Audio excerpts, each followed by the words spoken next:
Hello, and welcome to a Learn Conversation.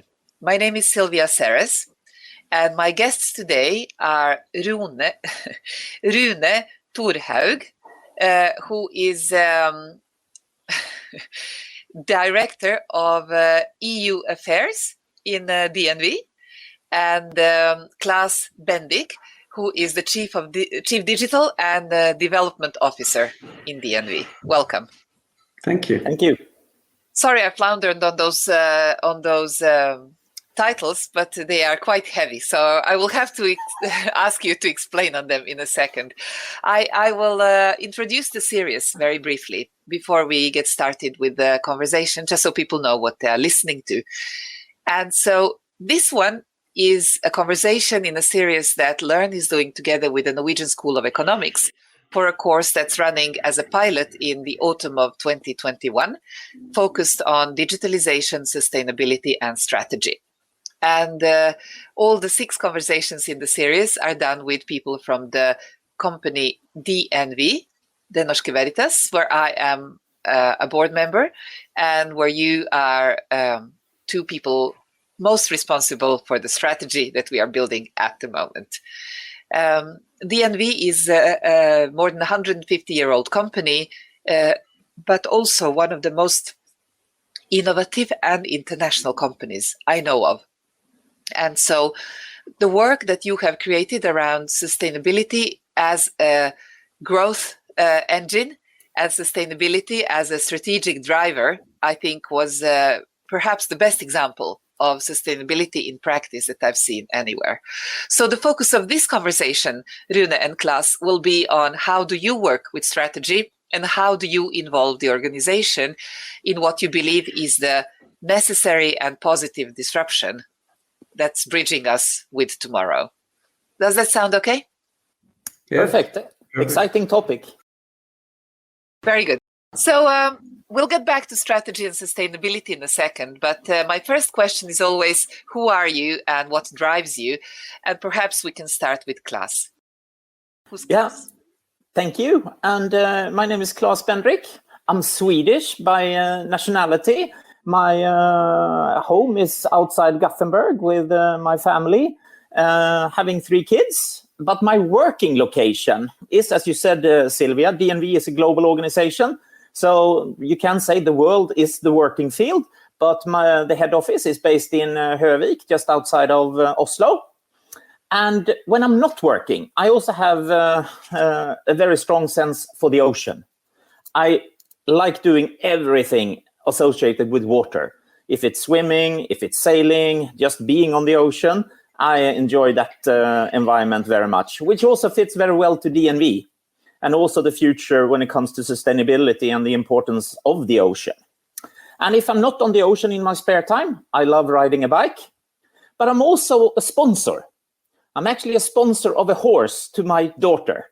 And that I've figured out is an extensive sponsorship, but it's also a fun sponsorship. So those are a few aspects of who I am. I have been warned very strictly not to become a horse sponsor by people who tell me that you know what's the best way to get a little rich, slightly rich? No, please share. So it's by starting being very rich and then sponsoring a horse. Yeah, I can see that. I can see that journey. But I've also learned that young kids that actively work with horses become excellent leaders in the business environment, and that is what I'm betting for. It's very good, and I think also there are many ways of doing this that are very sustainable, both financially and very good for environmental sustainability as well. So all credits for doing the sponsorship Klas. You're also a Swedish Navy Academy graduate.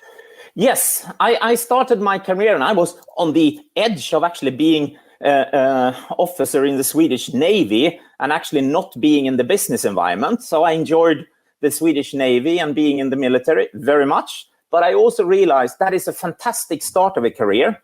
But then it's great to be at the ocean, being on ships, etc. and so on. However, when you go up in the career in the military and in the Navy, you end up actually running a desk. And then when you do that, then of course running a desk is actually practically a little bit more interesting actually in the business environment. So I had the opportunity of actually doing two great things, getting a great start in the Swedish Navy and having that experience, but then also gradually transformed into much more of, you can say, a business-oriented career. So having the best of two worlds. Sounds very cool. What about you, Rune? I'm Rune Torhaug, and I live at Høvik in Bærum, quite close to the DNV office actually. And in addition to the, I would say, quite typical Norwegian interest like skiing in the winter and hiking in the mountains in the summer, I have, even though I'm trained as an engineer, I have always been a keen reader, try to understand interactions between how society works and how technology impacts society, and the kind of the link between business, society, and technology. So I enjoy a lot, reading a lot. Rune, we won't spend much time on Høvik, but I just want to say to the listeners that if you haven't been there, it's probably one of the nicest spots in Norway. So you're a very lucky man, both working and living there. But I want to ask you about your PhD. So you are a civil engineer from our technical university in Norway, NTNU, but then you went to Stanford. Yes. Why did you choose to go to Stanford, and what value does it bring to your job now? I think the reason for going to Stanford was just that I had an interest to learn a little bit more after I finished my master's in Trondheim, and actually it was on a scholarship from DNV. So DNV encouraged me to take some particular training. So at that time we focused a lot on structured reliability, trying to understand how to make structures safe enough, even though the waves are big on ships and structures. And at Stanford, there was a particularly good, some particularly good professors that worked with earthquakes on structures, on civil engineering structures. So what we tried to do was to take the methods and thinking behind earthquake engineering into offshore engineering. So modeling of natural phenomena applied to structures, being it ships, offshore platforms, bridges, whatever, and make sure they are safe enough, but not too safe, because then it gets too expensive for society. So the motivation was basically that it was. Yeah, of course, it's a nice place. So that in itself was, let's say, motivating. But it was, at the time, I was very much driven by trying to understand more and contribute more to the safety of structures, because I found it very interesting. So, yeah. So I think it's really interesting to just have the perspective that it takes some heavy-duty technical understanding in order to understand how to make the most sustainable structures that provide us with energy, with oil and gas, and safety at sea, perhaps. Yeah. So we'll get back to that, and also you have your current job now, Rune, that kind of adds another topic to the ones that we were actually planning to talk about. So we were planning to talk about your strategy work as a team and as a company that relates sustainability with growth. But we are also going to talk a little bit about EU regulations as they relate to artificial intelligence and basically future both data flows but also money flows. Yeah. At DNV we have, even though we're a very global company, we have about 50% of the business in Europe. So of course European regulation is extremely important for DNV, and with Europe being very, let's say, forward-leaning both on the green field and the digital field these days, and we talk about the Brussels effect, that European legislation like the GDPR or as an example, tends to be embraced by the whole world as a way to regulate important topics for society. So to follow what's going on in the EU and try to help out, if we put it that way, or to let's say try to help businesses in making sense of it is it is important, and I think DNV we are trying to play a role there. And you, as you said, I spend a lot of time in Brussels trying to try to make sense and let's say interpret and see how we can help out with making sense of it. Very good. We might get back to the regulation of technology in the future, as we've discussed after we've discussed strategy. But what I'd really like you guys to comment on. So, Klas, you're responsible for the digitalization as a topic in the company, and perhaps we can talk a little bit about how's that different from, talking about disruptive technologies that you talk about in this Technology Outlook Report 2030. Yeah. You want to start, Klas? Yeah, I can do that. And very much when we in DNV talk about digitalization, we talk about it from you can say two different perspectives. One is around business optimization in order for us to focus on how do we improve productivity, how do we interact in a better, more integrated way with our customers. So it becomes much more of optimizing the business and the revenue that we have today. The second part is much more about business transformation. And there we talk much more about new products enabled by technology, enabled by digital technologies, but also how new business models comes into the equation. So those are, you can say, the two main topics that we talk about when it comes to digitalization. And what we highlighted in the Technology Outlook 2030, as you flashed there, Silvija, I think it's much more around new products and the potential impact that might have on business models. But that one goes much broader for a different set of industries, both the ones we are operating in today as a company, but also how technology impacts the society at large, but also other type of industries. So for me, digitalization is both driving the internal productivity, how we work with customers, but also to foster a culture, an innovation culture, to actually embrace new technology also towards our customer and the customer future needs. I'm looking at this report, and by the way, we are going to supply a link to it from the page of this podcast or this case. But basically, it looks at the world today and at the world in 2030. And it says, for example, that population is going up by 10%. The population of 65 years old, though, is going up by almost 30%. Then the GDP is going up by 43%. And I think Corona has messed that up already. So, how are we going to fund all the needs in a larger but also much, much aging population? And then you show that the energy demand is only growing by 9%. So it's growing much slower than the population and the GDP. And so it just in those four numbers that I mentioned shows how technology helps drive sustainability. Because without technology, the energy needs would grow at least as fast as the population. And then...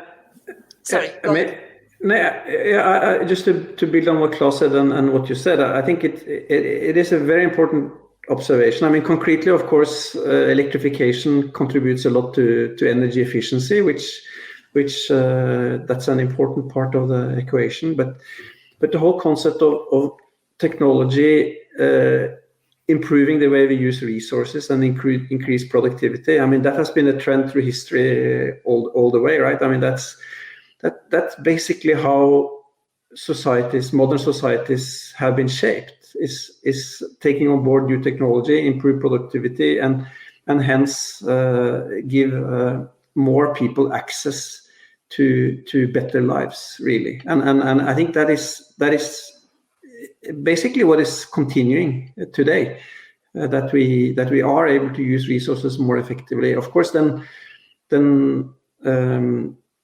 the link to sustainability, I mean, the positive link to sustainability is, of course, that we use resources more effectively. The negative side is that, as we all know, we are overusing resources today, which is basically because of the same reason, that we are giving more people access to better lives, and naturally then people use more resources. So the dilemma right now basically is that we need to give people access to better lives, but we have to manage how we use resources in a much better way if we shall, let's say, also the next generation shall have good lives. So that's at the core of it. So even though it's going, I mean, the numbers are positive, as you say, I mean, but we know there's an enormous challenge in balancing this out, and that's the sustainability dilemma, I guess. I think that the way that you've laid this out also in the report is you talk, for example, about trends, megatrends, societies, and then you break technologies into enabling and these business model driving technologies that Klas was talking about. I just want to talk about the 6 categories of digitalization that appear in this report. So, or you talk about signature of 6 digital technology trends that will shape our world towards 2030. The first one is connecting people to the internet more intimately. So we will live our lives and very intimate parts of our lives online and digitally. There will be ubiquitous sensors with IoT. There will be computing and communication everywhere. There will be artificial intelligence in everything. Platform-based economic models and social models are becoming the norm. And the last one is digitalization of material. Additive manufacturing, nanotechnology, all the material technology stuff. So these are 6 complex trends. We can't all have a PhD in all of them. How can normal people think about, this thoroughly technologized digital future and make sense of it in their businesses? Where do we start? Yeah. Klas. Yeah, and I think it's a really good question, but I think in those aspects. But my piece of advice to business leaders and other type of organizations is to look at what is happening among their customers and which journey their customer is embarking. And by that, they will also see which potential of these 6 or other topics related to technology that have an impact on their customers, and actually work with those topics. And then set aside a little bit of business development, research capabilities internally, and engage on those topics together with customers. Because the customers are in many occasions struggling on the same topics, and just reaching out cross borders more in a much more joint industry projects, collaborating jointly in delivering on something, that is much more productive because it generates learning. So, for example, how to collaborate, for example, what Internet of Things can bring between partners, how to actually work, for example, in areas like digital health as an application, which will totally transform, you can say, the healthcare system over time. But of course, the transformation didn't start within digital health. It actually started in the telco industry and in the consumer goods industry, but is now being transformed and applied to another industry segment. And that, I think, is an important aspect and a suggestion of mine for a clear takeaway. Set aside some resources, collaborate with your most important and progressive customers, and see what that embarks to. To me, it sounds a little bit like you're challenging both the way of delivery today, but also the business model of today with that. I think the business model today for many companies, you can say, is actually very solid, because also through the pandemic, you see that revenues might have gone a little bit up and down, but for many companies, they are pretty solid. And also the bottom line is, for many companies, being pretty solid. Of course, some industries, some segments are truly challenged.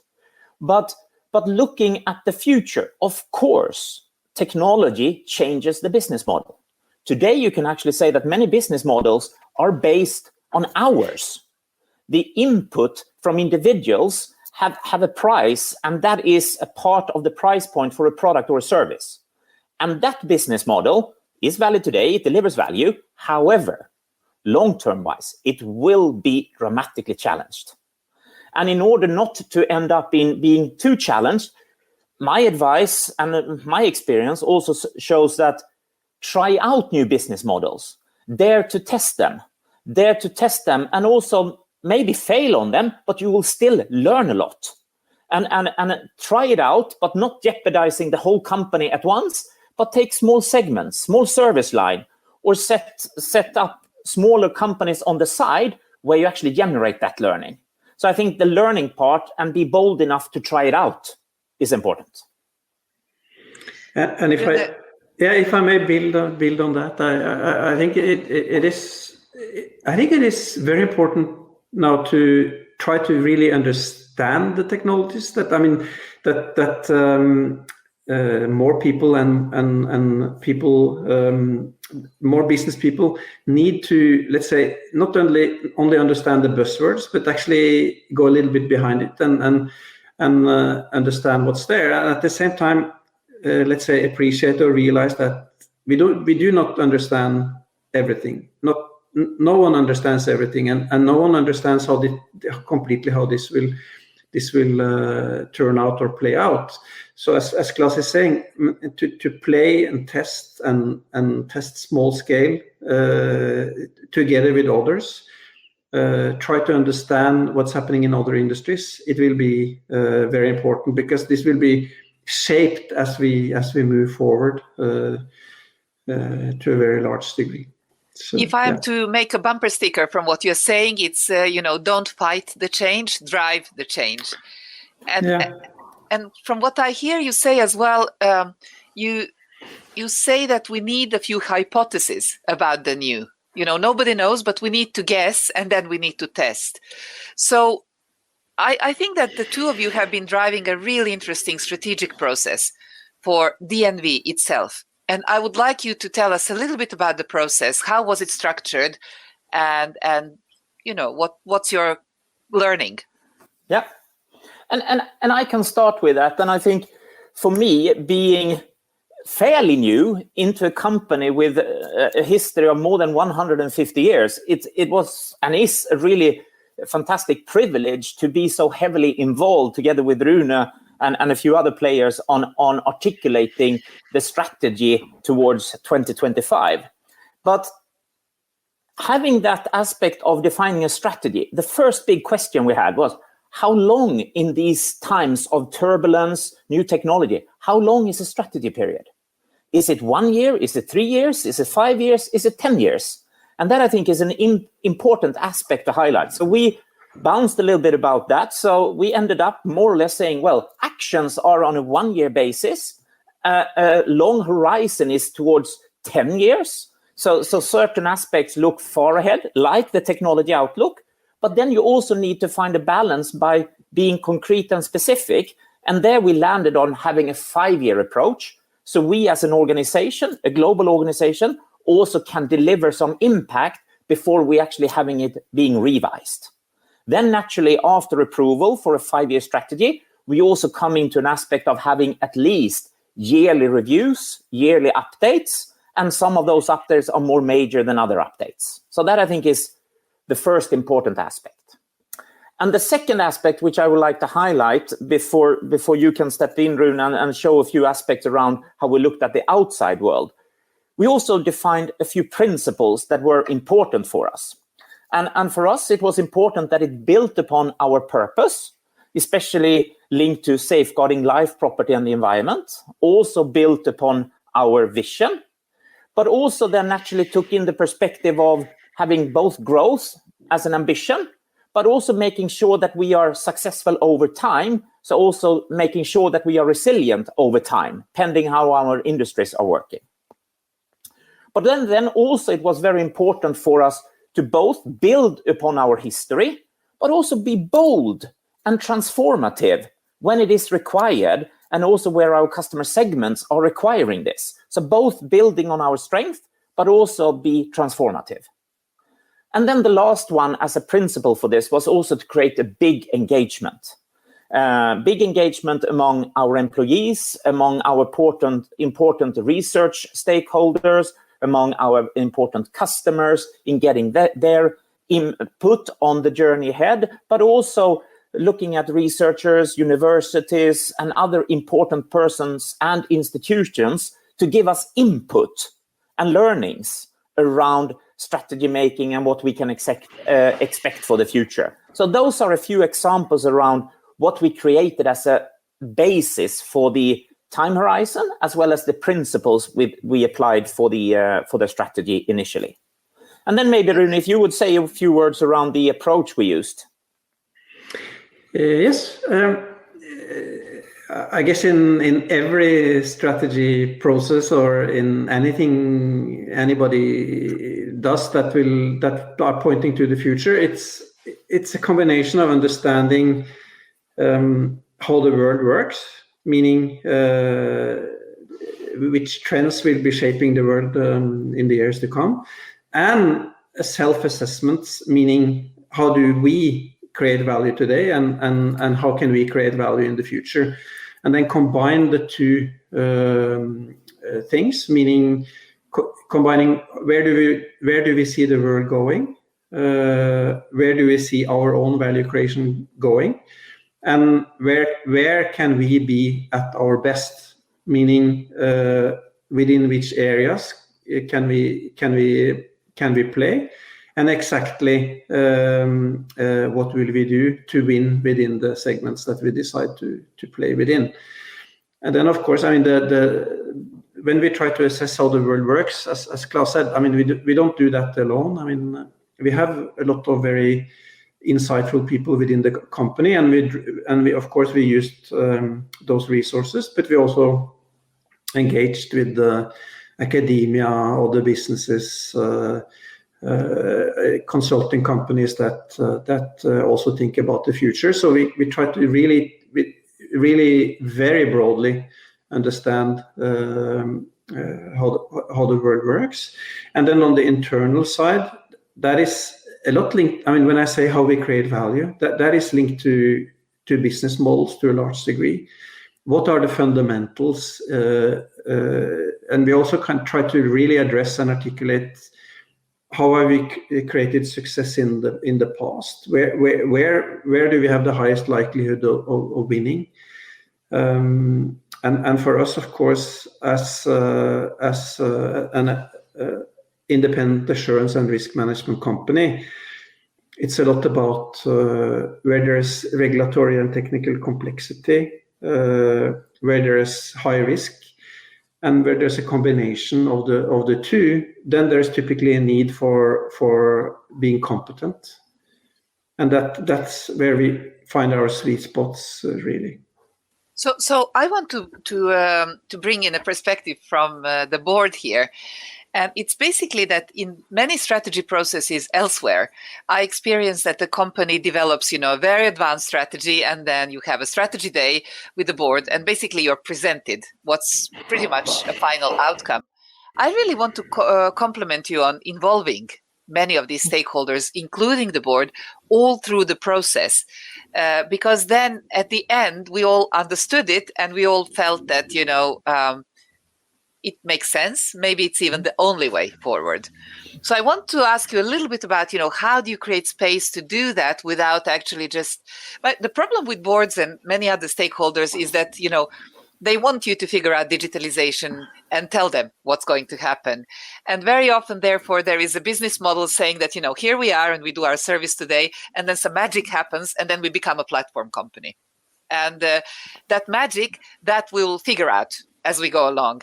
And what I think you did differently is that you gave us 8 examples. We could be doing these 8 things as platforms.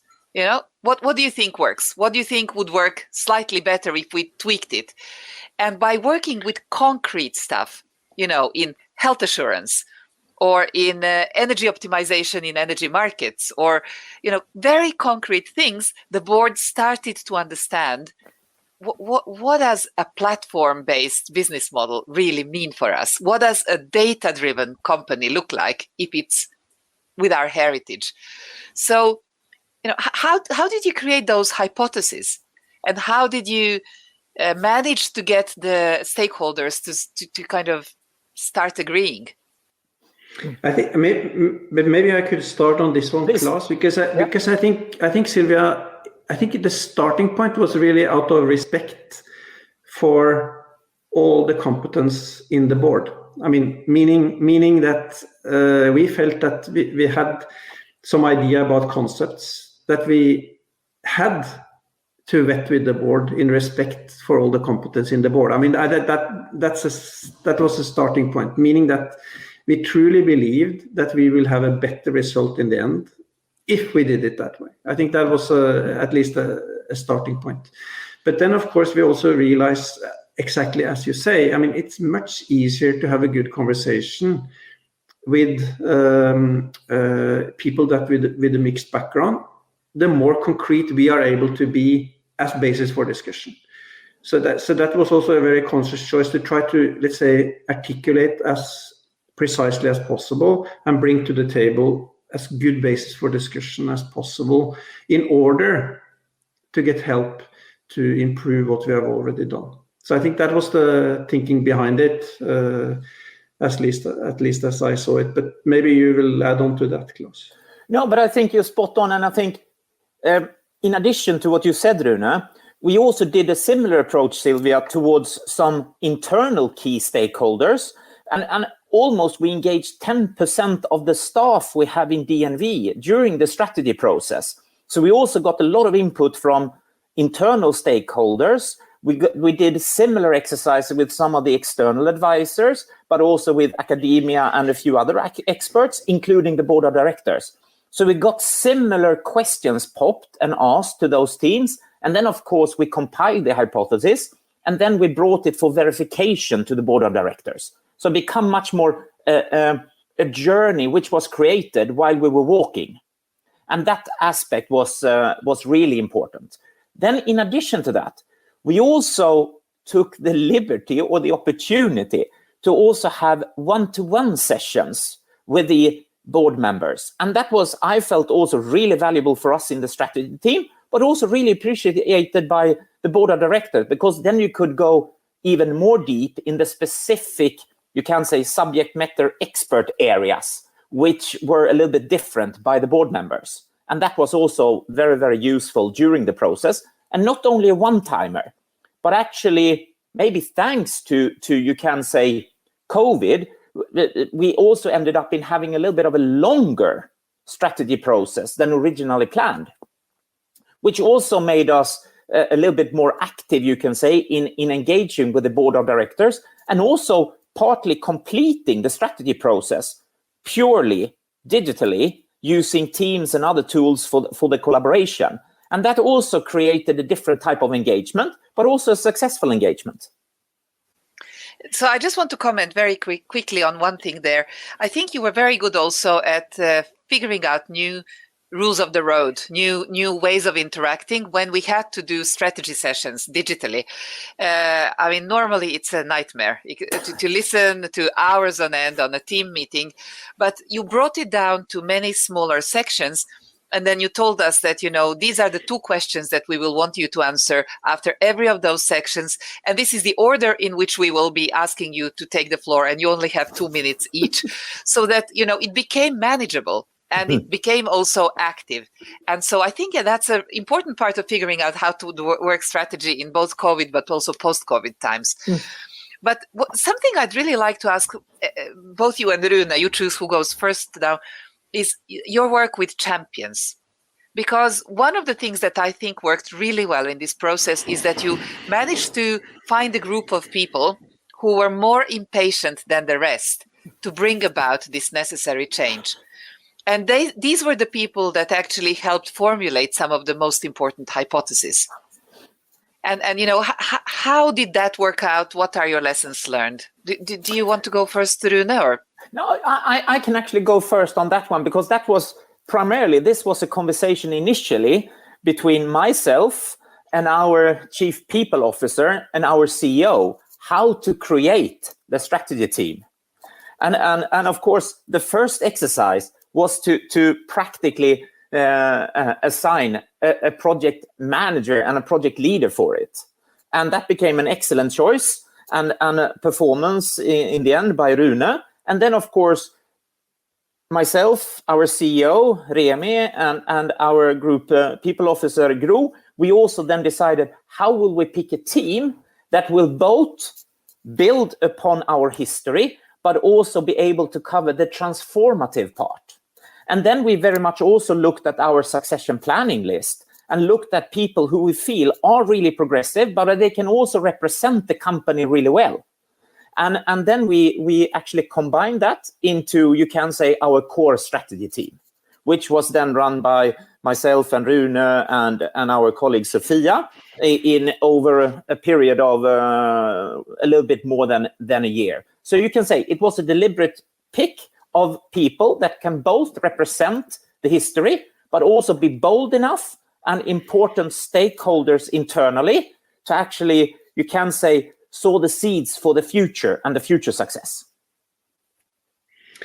And then maybe in addition to that, maybe what you're pointing at, Silvija, is also that at the same time there's been a selection of a larger group of people from all over the organization identified as strategy champions, and those were, let's say, not so deeply engaged as the team that Klas talks about, but they were more brought into the conversation and took ownership at a later stage in the development process, so more into the implementation of the strategy. I think that's also an element that helps in engaging the wider organization. So. I also want to ask you a little bit about troublemakers. So, DNV is so correct and so politically correct and so sustainable, and everybody, but in order to get people who are willing to be transformative, you have to have that troublemaker gene as well. People who dare to challenge. How do you build courage in people to challenge? One reflection I make, if I go first through without having all the full history of DNV, I think having people to challenge is never a problem in DNV. We have a lot of people that dare to challenge because we have so many fantastic experts that have so much knowledge in different perspectives. So what I feel and see is that people dare to challenge. The biggest challenge I see is to actually combine all that knowledge and actually select a vital few areas to say, yes, we have a number of challenges, we have a number of opportunities, but what is actually our big bet? What are we really betting for and really would like to execute forceful in the next period? That becomes the real challenge in that. Because it is, if you have a number of really talented engineers, a lot of people with technology background, financial background, you put something on the table, you get a lot of feedback. Yeah. So professionally proud geeks will fight for their causes.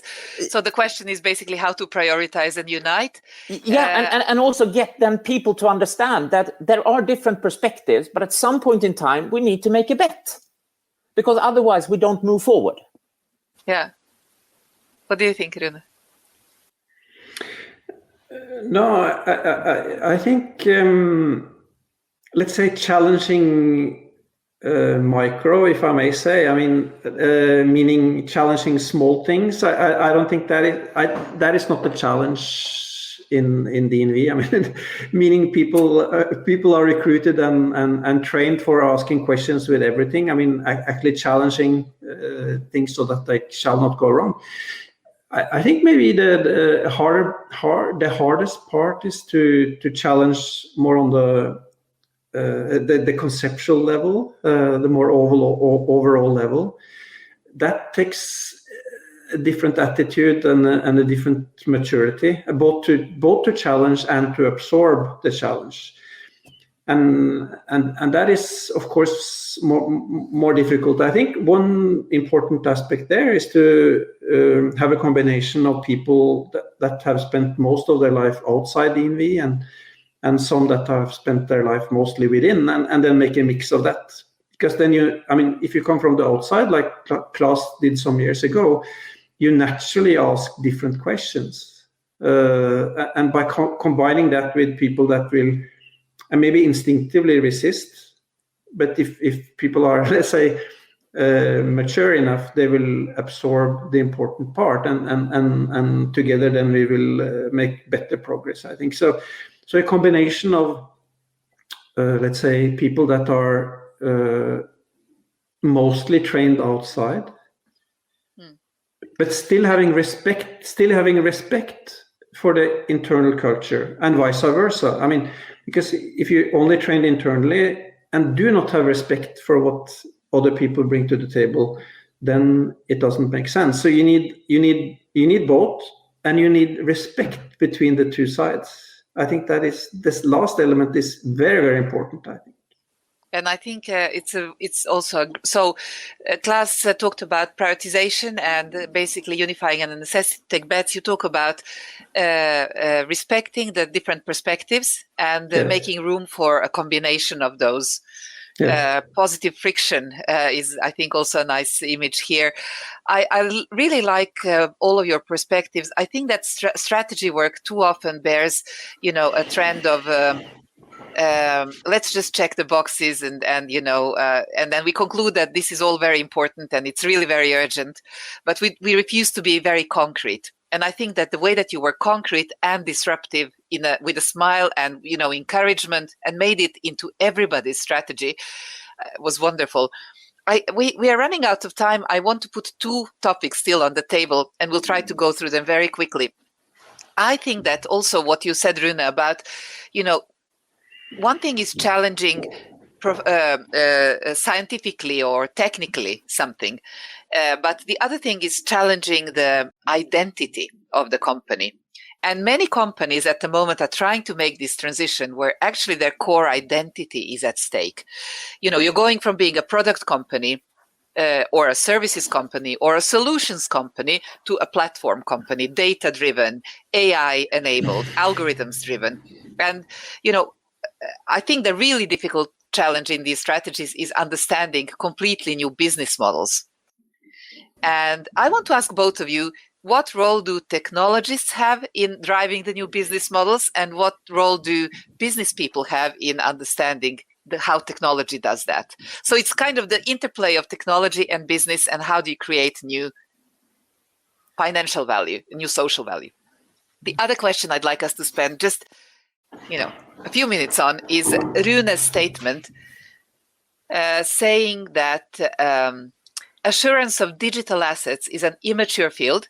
We are trying to build an understanding that assurance of algorithms will be as important as assurance of physical assets during this decade. I agree 150%, and I think this is a super important statement. So if we just go a little bit about how do you encourage people to think new business models across technology and economy? Your best advice. I think could I start, Klas, because I think you will put it together after I'm done. Because I think it is very important to go behind the words. So go behind business model. What's a business model? A business model is a way to monetize value creation. So I think that it's quite fundamental, in my view, that we step back and say, how do we actually create value? What are the customer needs that we are actually satisfying, and how will they change, and what will customers be willing to pay for in the years to come? So that's just a way to unpack business models, I believe, and then by answering that, in our case, of course, if we say that one way that we create value is to make sure that systems of any kind works safely and effectively, it's quite obvious that will be more data-driven in the future. And it's quite obvious that you would need some sort of a platform to be able to create that value in the future. And that platform is, of course, partly technology, but it's partly a business wrapping around it. And I think I will stop there and then let Klas talk about it his way, but that's at least my perspective. Oh, and I think it's a very good perspective you bring on there, Rune. But I will add a little bit of a different perspective on it, Silvija. I think it goes both for technology leaders, you can say, but also business leaders, that if you have operated in your own environment for a certain amount of time, you actually become comfortable in that modus of operation.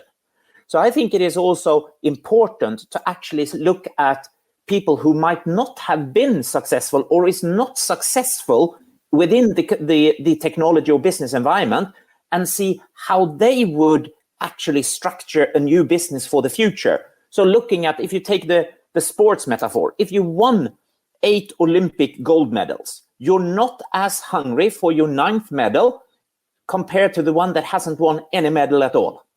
And that makes something to your mind. That goes for both technology and it goes also for the business side. So by combining people that are successful with people that are really hungry for success, will actually create new type of sparks. And that I think goes for technology and it goes for the business aspect. And for me, that is also very much about cross-fertilizing between industries. Because by doing that cross-fertilization with 150 years of history, compared to other industries, which DNV, for example, might not have been active in, then you create those environments for creating that spark, both on the technology side, but also on the business side, including how we create value and how we capture value for the future, and how customers and customers actually value the creation from DNV in this case. So that is a little bit of a different perspective of it, Silvija. And you can almost say it links back to Machiavelli, almost around what creates success and how is the hunger for success and who would like to embrace change. I'll have to read up. I forgot. So that's a good reading advice. But Rune, very quickly, digital assurance. Yes. A terribly complex word or concept. And it could mean ensuring that or using digital tools to certify or do things like that. Or it could be certifying the digital, such as data algorithms. What does it mean and why is it important? No, I think first, as you mentioned, we believe that making sure that algorithms will work will be as important as making sure that structures or physical assets will work in the future. And if we in a way think about it, what have we done historically when we are making sure that the ship is built according to a standard? That is actually assuring that it's built according to standard, meaning that it's that the building specification is followed, which in itself is an algorithm. And if we conceptually move then into digital algorithms, we believe that society will need the same thing to be assured, meaning that the safety net in society will be created to a large degree by algorithms.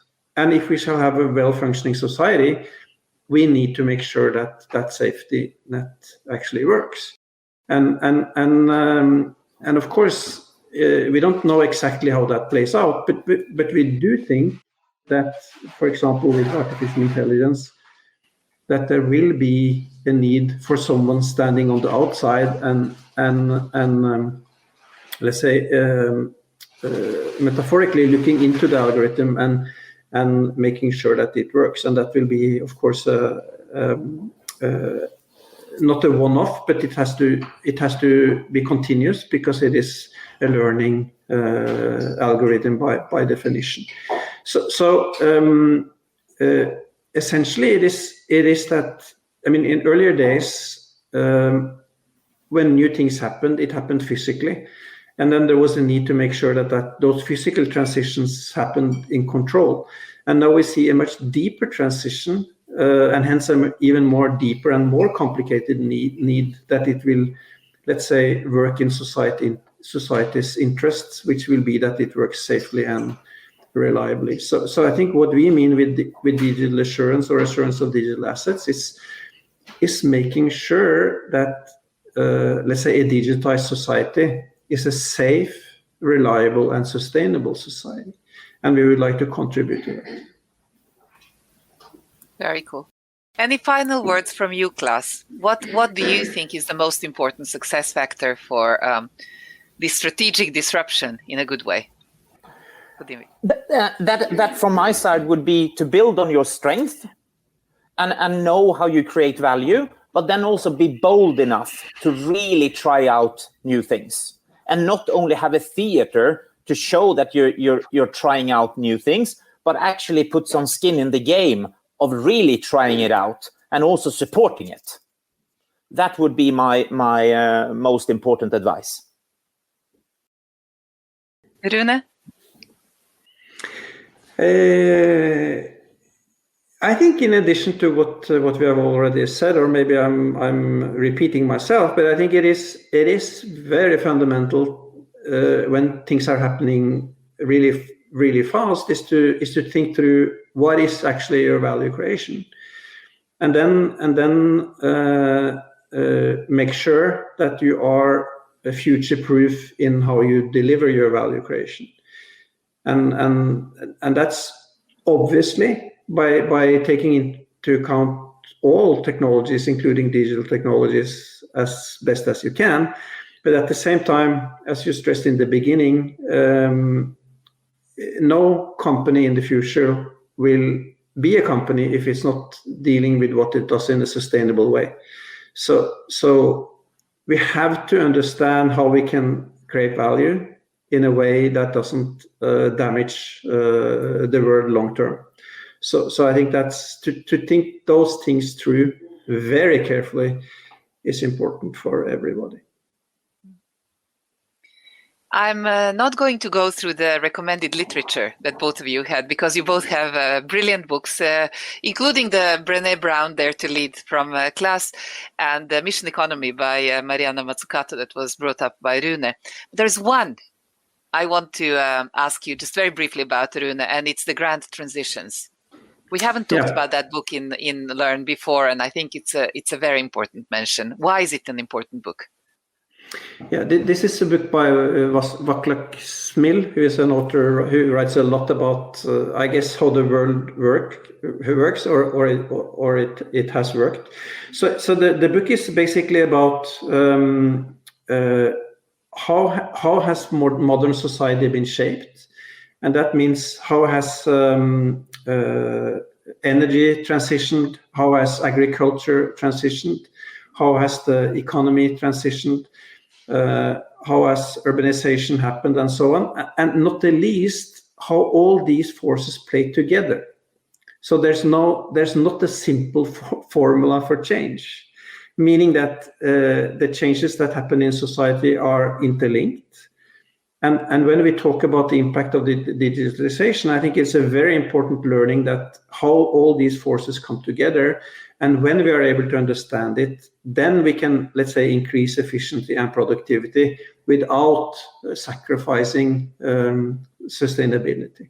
So I think, and Vaclav Smil, I guess he has written books on energy and on food and everything. I mean, I would highly recommend many of his books. And it's quite easy to read. I mean, he has a very easy style, and he kind of combines, let's say, a set of sciences in a very good way. But it is about the complexity in transitions and how that we cannot simplify too much, because then we are fooling ourselves. So it's quite interesting. Very cool. It just gave me an idea. I think we're going to create a reading group, digital reading group for some of these books. Rune and Klas, thank you so much, both of you, for participating in this very inspiring and educational conversation. Thank you very much. A pleasure to be here.